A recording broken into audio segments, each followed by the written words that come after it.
Azizlarimiz, hammalaringizga xayrli kun. Bugun har doimgi an'anamizdan chekingan holatda bizga murojaat qilib kelgan bemorimiz hali voyaga yetmagan yosh bola bo'lishiga qaramasdan o'zini boshidan o'tkazgan o'sha bemorlik holatlari, undan keyin davolangandan so'ng ilon-zaxiradan keyingi holatlar to'g'risida sizlarga batafsil o'rtoqlashib berish uchun jazm qilib fikr bildirdi.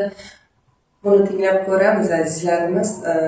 Xo'sh o'g'lim, bizga nima kasallik bilan keldi? Sizni nima bezovta qilardi aslida o'zi? Bizga kelishingizga nima majbur qildi sizni? Kuzatayotgan bizni kanalimizning a'zolariga bemalol nima deydi, batafsil tushuncha berib o'tishingiz mumkin. Marhamat.